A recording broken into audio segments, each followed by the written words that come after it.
Georgia and the Lowcountry. This is WJCL 22 Morning News. See us now. A man from Texas has been charged for threatening Georgia election officials. The message he wants to share with the people of Georgia.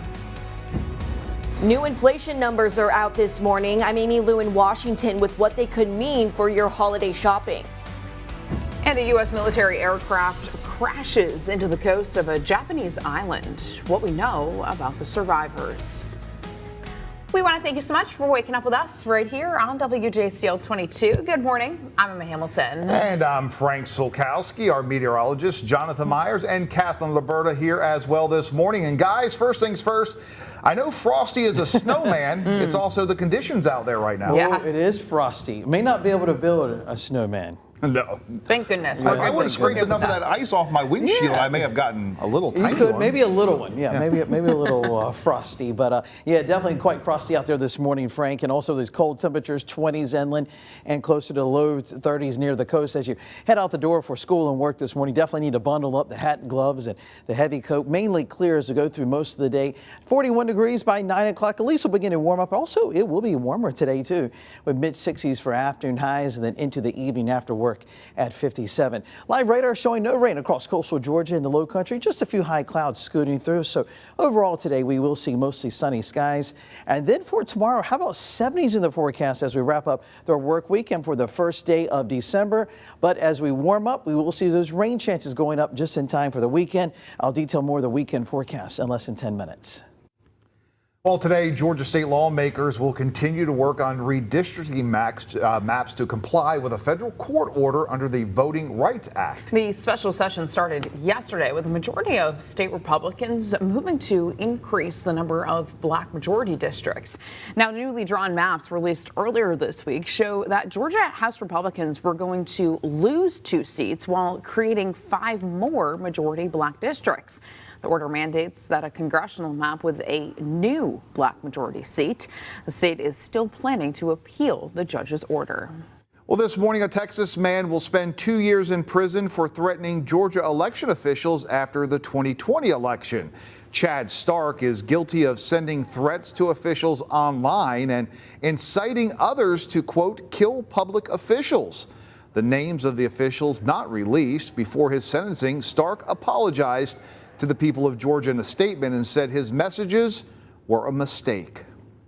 Well, prices are always on the top of minds, especially when it comes to this time of year with all the holiday shopping underway. A new report today will tell us where inflation is headed. Amy Lou is in Washington. And Amy, we've seen inflation numbers moderate over the last couple of months. What are we expecting to see today? Well, today's personal consumption index, which focuses on goods rather than commodities like food and fuel, is expected to show price growth is slowing. Year-to-year inflation has fallen, but has still risen more than 3%. Smaller price hikes and resilient consumer spending have raised hopes that the Fed can achieve its 2% yearly inflation goal and avoid a recession in what's known as a soft landing. Consumer spending, which makes up the bulk of the American economy, remains strong heading into the busy shopping season. Experts say the worst of inflation may be over, giving consumers something extra to celebrate this holiday. Most goods are actually in disinflation or deflation. We're seeing a decrease in prices. So there are many items we're actually not seeing much inflation at all. So overall, yes, things are more expensive, but in terms of retail goods, actually for the first time in a little while, consumers are getting a bit of relief. And the Fed will be meeting next month to update its interest rates based on this latest economic data. In Washington, I'm Amy Lou. Former U.S. Secretary of State Henry Kissinger has died. He passed away at his home in Connecticut last night. He dominated foreign policy under Presidents Richard Nixon and Gerald Ford, earning both harsh criticism and a Nobel Peace Prize. Kissinger was 100 years old. Well, we now know at least one person is dead after a U.S. military aircraft crashed off of the coast of a Japanese island yesterday morning.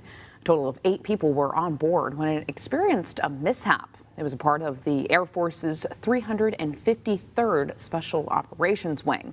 Search and rescue efforts are underway right now with numerous Osprey crashes being reported over the years, including one in August when 3 U.S. Marines were killed and several others were injured during military exercises in Australia.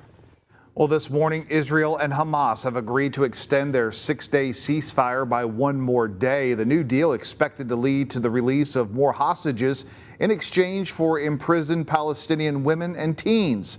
ABC's Justin Finch with more from Washington. Breaking overnight, Israel and Hamas extending their fragile truce for one more day. The Qatari Foreign Ministry helping to broker the down-to-the-wire deal, announcing this latest ceasefire was extended under the same terms as the past one. 10 Israeli hostages for 30 imprisoned Palestinian women and teenagers. On Wednesday, Hamas releasing 16 more hostages taken from Israel, including 49-year-old dual American-Israeli citizen Liat Benin. President Biden, who is working personally to free more Americans, saying he's spoken with Benin's family. I talked with her mother and father.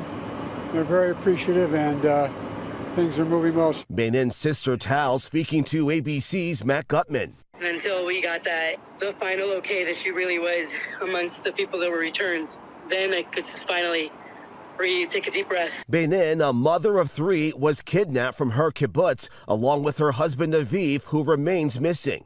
Benin, now the second U.S. hostage released so far. The U.S. says at least 8 more are still missing. It's unclear who is holding them or where. The family of 23-year-old Hirsch Goldberg is holding out hope for his release. His father saying U.S. officials have been supportive. But we are not getting any concrete information, certainly not at a personal level, about Hirsch, our son, from the U.S. In Gaza, the truce extension will allow more aid into the ravaged territory.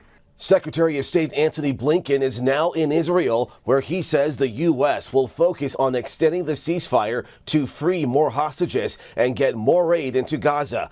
Blinken also expected to meet with Palestinian President Abbas. Justin Finch, ABC News, Washington.